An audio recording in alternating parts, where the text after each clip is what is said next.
Gazeta italiane Domani publikoi pjesë nga libri Invincibili, La mafia albanese da Roma alla conquista del mondo, i gazetarit Nelo Trocia, ku flitet për rolin e grupeve shqiptare të drogës dhe lidhjet e tyre me qeverinë Rama. Në libër përmendet takimi i janarit 2019 në Aruba të Karaibeve, ku sipas antimafias italiane, përveç ministrave dhe figurave të botës së krimit, ka indicie se ishte i pranishëm edhe kryeministri Edi Rama. Në mesin e pjesëmarrësve, sipas librit, ka qenë edhe mafiozi Artur Shehu, i njohur për grabitin e 600 hektarëve tokë në Vlorë dhe përfshirjen në trafik droge, kontraband klandestinësh dhe vrasje në vitin 97.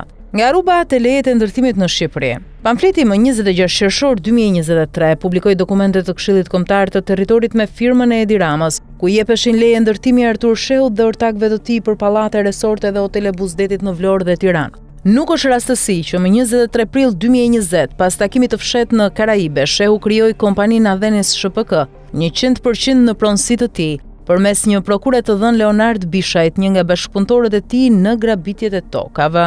Më 16 mars 2022, me vendim numër 28 të Këshillit Kombëtar të Territorit, kompania Adenis së Shehut mori lejen për ndërtim hoteli dhe restorantesh në lungomare të Vlorës, 50 metra brenda detit. Profili Artur Shehut. Shehu është arratisur dhe jeton në Florida të SBA-ve si person në kërkim. Tokat e grabitura prej tij dhe Pullum Petritajt kanë kaluar me çmime simbolike edhe tek familjet Meta, Berisha, Rama, Lalla, si edhe tek ministra, oligark, gjyqtare, prokuror. Rekordin e mban Fidel Ylli me 100 hektar. Ai është hetuar për pastrim parash në Shqipëri dhe Itali si pjesë e grupit mafioz Sacra Corona Unita.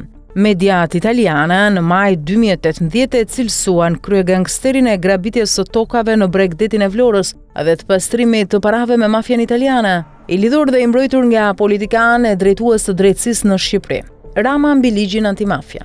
Ligji antimafia ndalon qartë dhënien e licencave dhe aseteve publike për persona të botës së krimit ose nënhetim për vrasje, pastrim parash, trafik droge apo grabitje pasurish. Megjithatë, Edi Rama ka firmosur dhënien e lejeve dhe licencave për Artur Shehun. Sipas burimeve të antimafias italiane, marrëveshjet e pastrimit parave përmes investimeve në ndërtim dhe turizëm në Shqipëri u vulosën pikërisht në takimin sekret të janarit 2019 në Aruba, ku Shehu ishte figurë kryesore.